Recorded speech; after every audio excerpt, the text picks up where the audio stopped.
Psalm 17:22 says, "A merry heart does good like medicine, but a broken spirit dries the bone." Listen carefully. According to medical practitioner, laughter is like an internal jogging. It exercises and massage our internal organs while, take note of the word, toning the abdominal muscles. So we don't have to go to gym to exercise or to tone our abdominal muscles.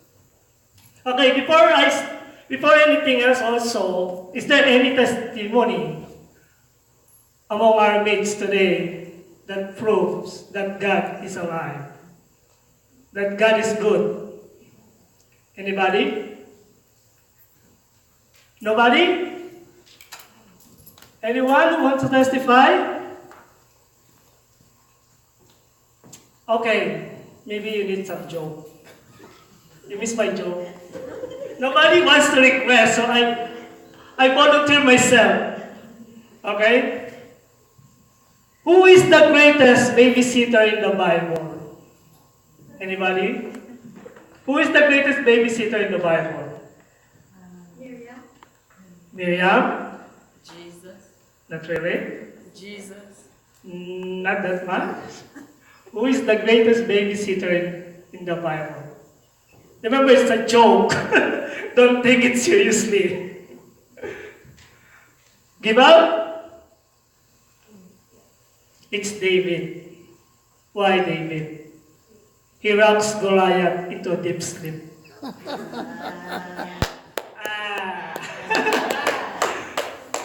Who is the Bible character who has no parents?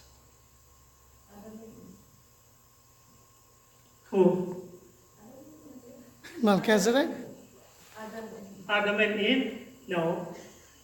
Melchizedek? No.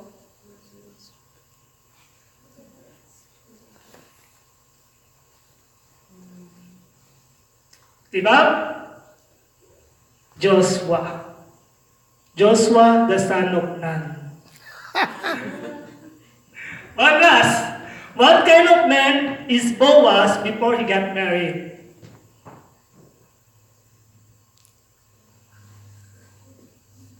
What kind of man is Boaz before he got married? Makes sense, but not really correct. A good ass? No.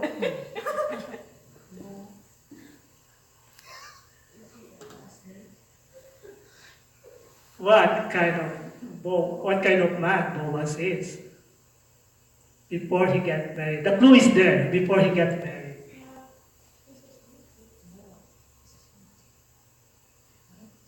Give up? You haven't answered anything yet. Boaz is ruthless. Okay. So testimony. Today is Easter Sunday. I want you to read Luke 24, verse 13.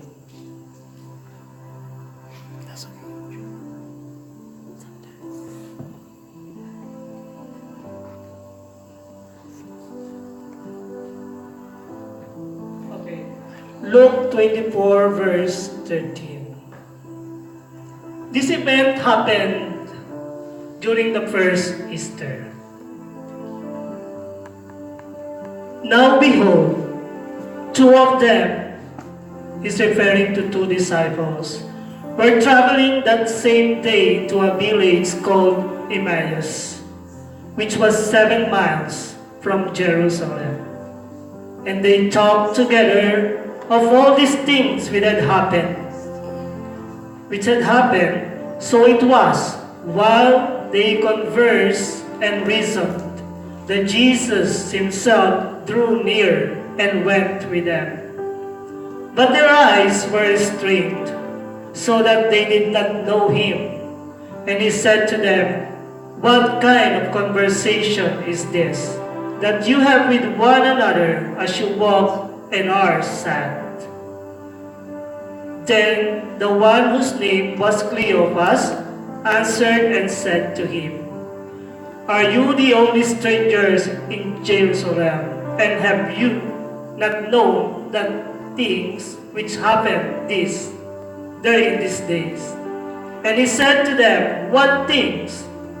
So they said to him, That things concerning Jesus of Nazareth, who was a prophet, mighty in deed and word before God and all the people, and how the chief priests and our rulers delivered him to be condemned to death and crucified him. But we were hoping that it was he who was going to redeem Israel. Indeed, besides all this, today is the third day since these things happened. Yes, a certain women of our company who arrived at the tomb early astonished us.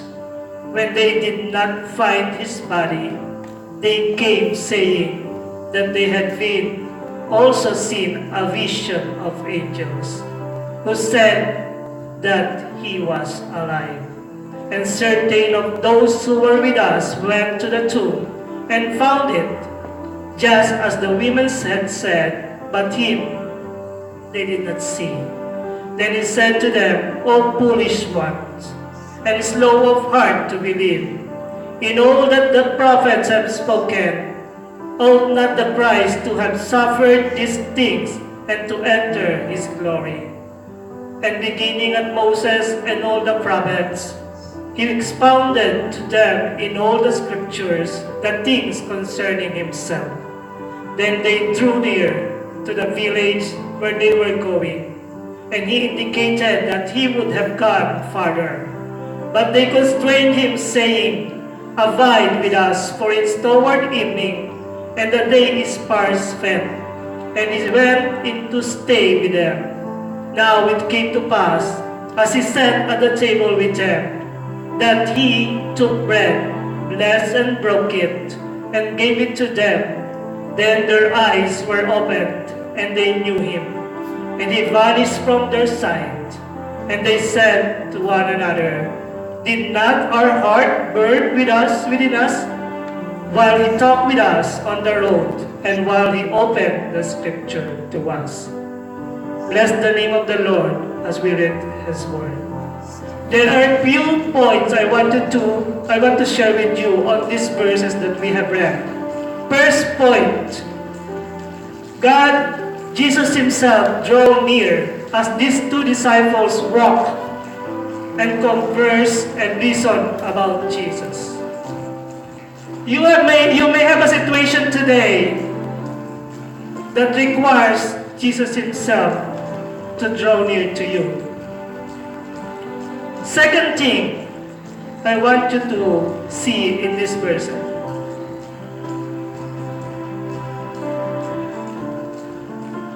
After Jesus drew near to them with them,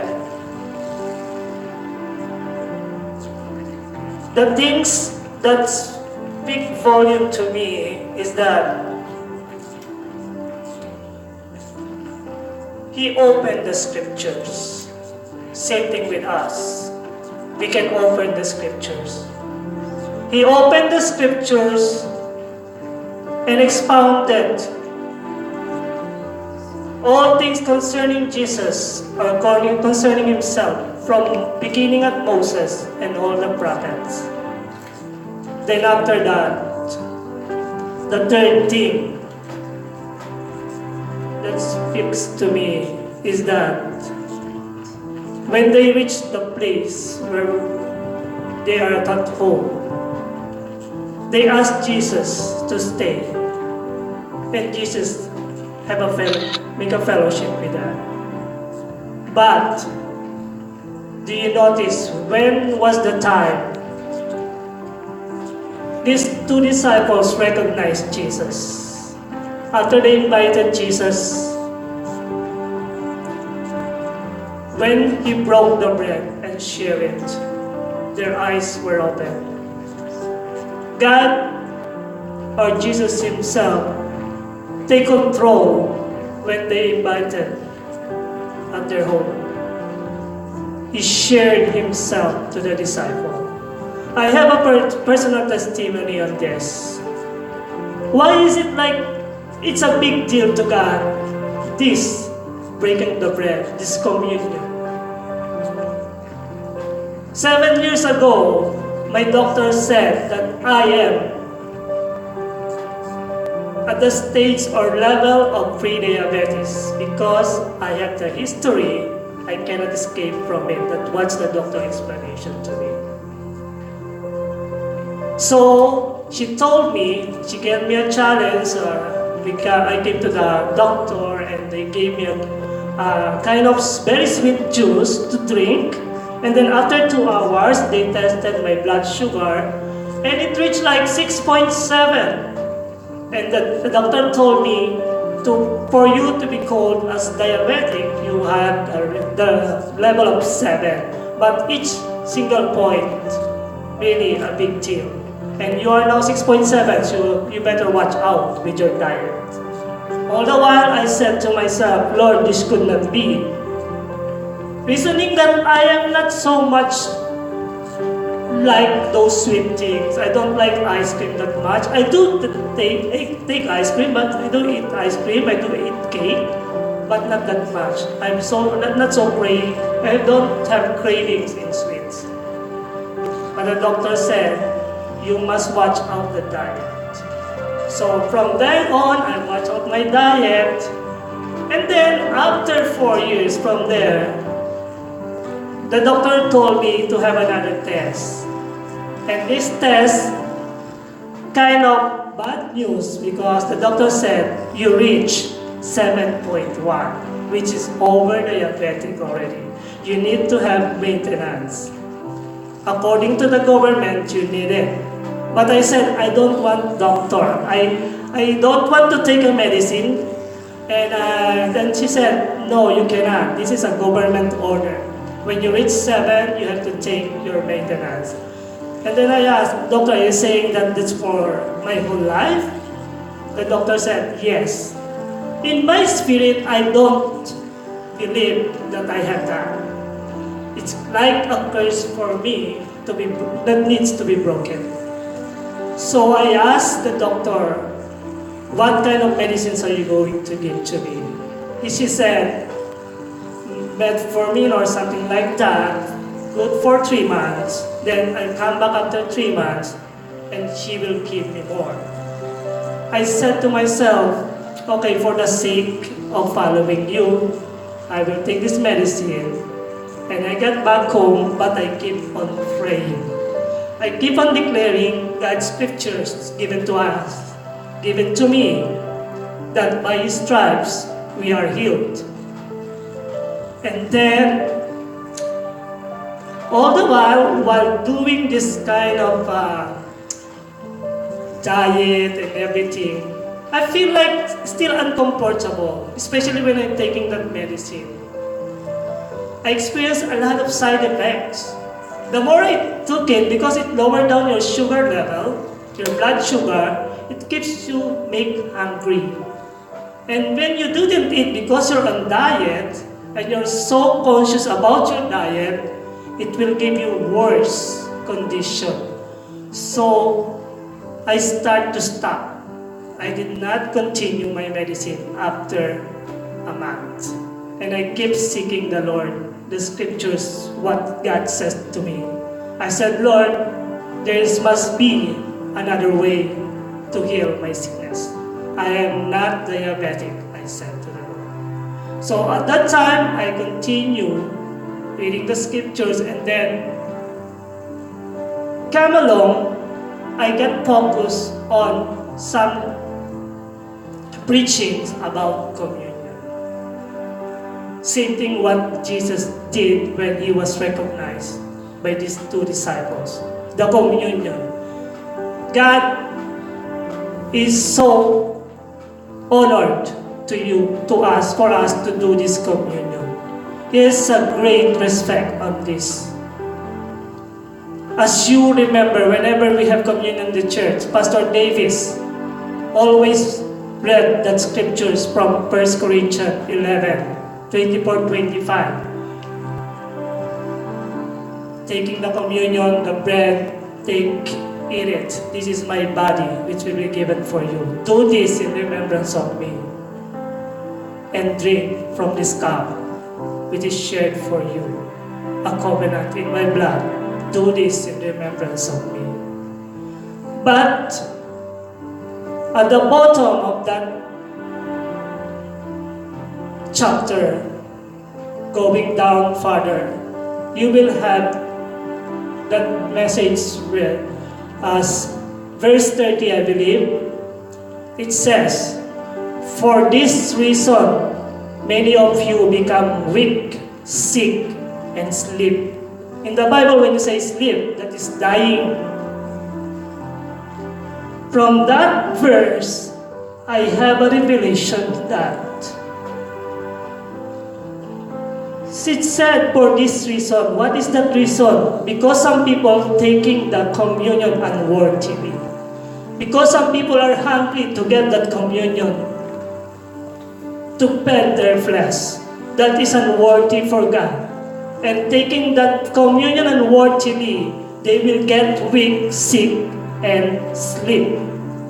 Taking the opposite of it, what will happen to you if you take communion worthily? Instead of getting sick, you will get healed. And that's where I started to take communion, even in my house. I prepared that communion. I have that same cup. I bought it from Dadarama. I have this bread. Even Janelle, I share it with Janelle. I go and take communion with Janelle those times. I explain to Janelle, what is this all about?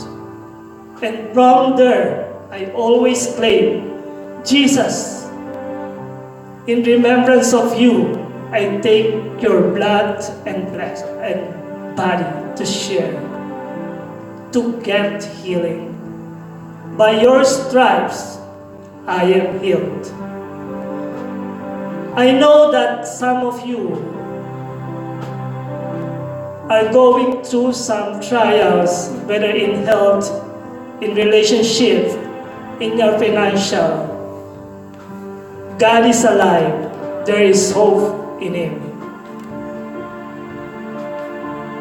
Let us not be swayed of our trials. Let's take our hope in Him.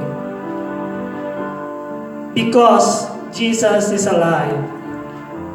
And in this, we can declare that God is faithful and just. We can honor Him in this resurrection. Remember this, on Good Friday, between devil and God the Father, who do you think is happier on the Good Friday when Jesus died on the cross? Isn't it the devil?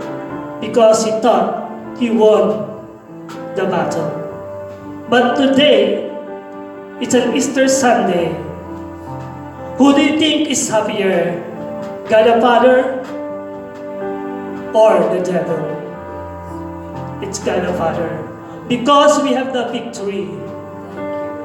Do you believe that you have victory today? A victory from God. Do not hope, do not anchor your hope on your skills. Do not be sad.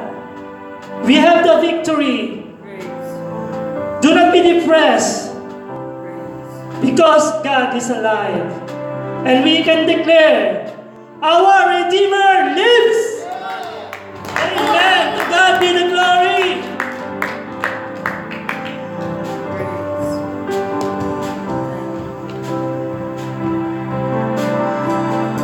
Oh, come on, you can shout. He's risen, He's your King, He's your Lord, He's not in the tomb. Oh, hallelujah! Hallelujah! Come on, lift your voice. Yeah.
tomorrow.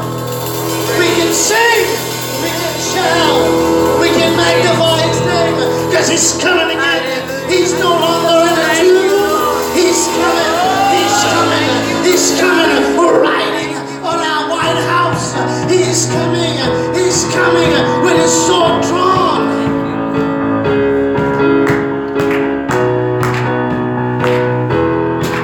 Oh, happy day!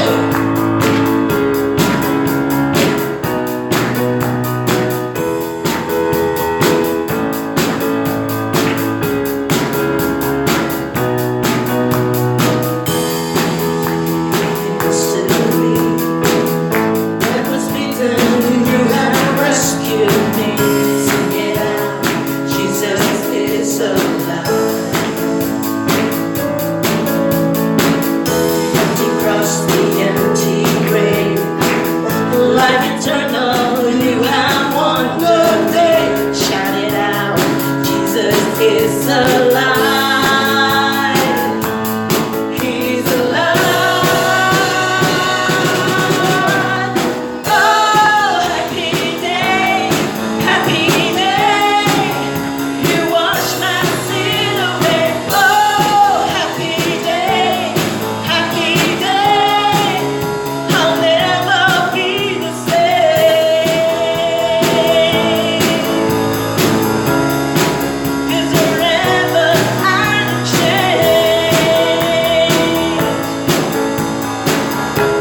take this moment to honor our King.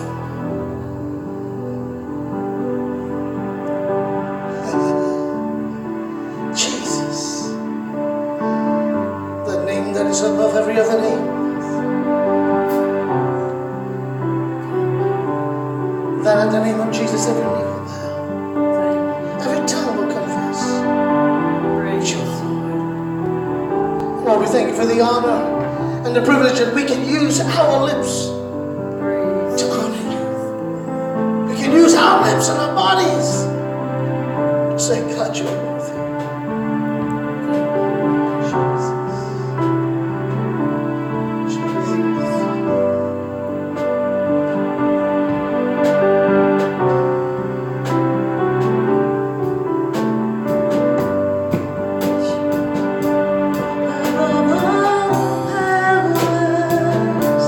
Above all kings, above all nature and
Trample on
is the Lamb. Worthy is the Lamb.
Concerned about the world's celebration of what they call so-called Easter.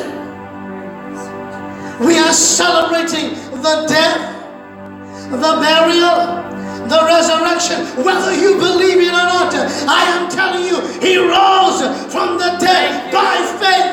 I believe it.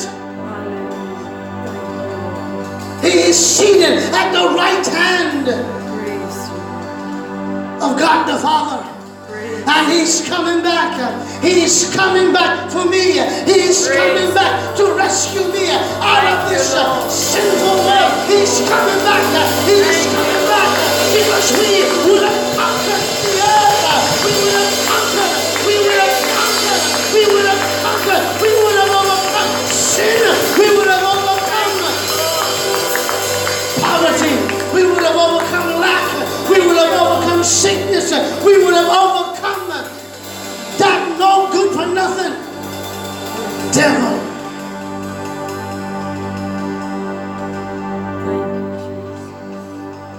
Jesus, we praise your holy name. We praise your holy name. Thank you.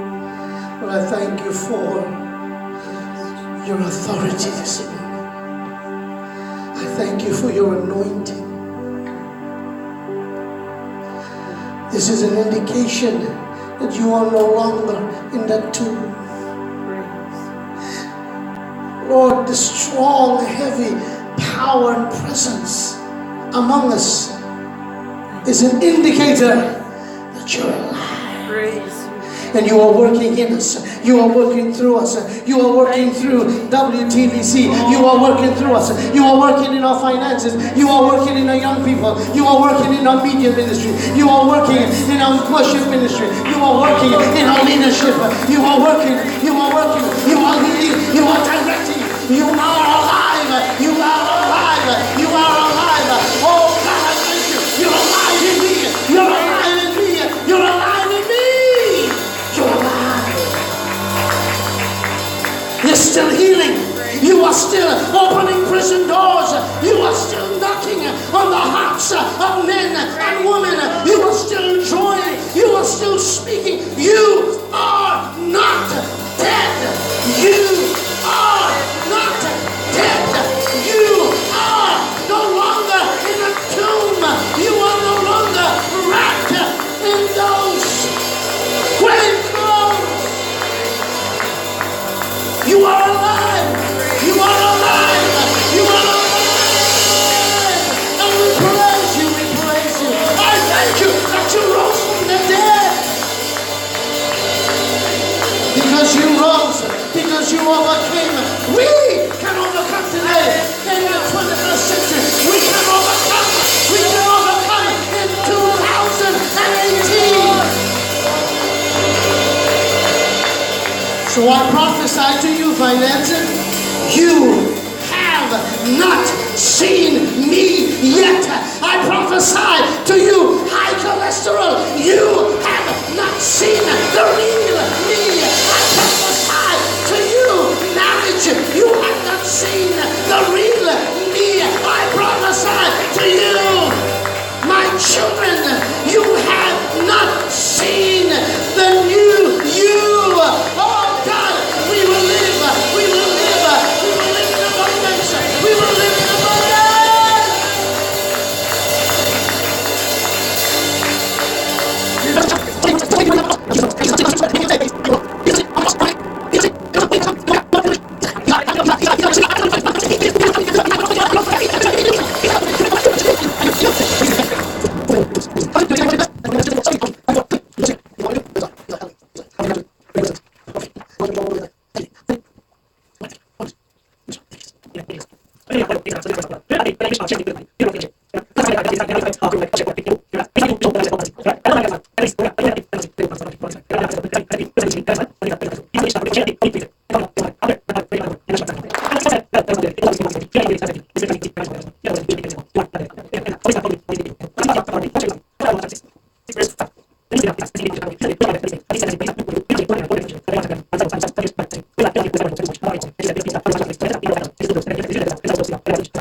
Feel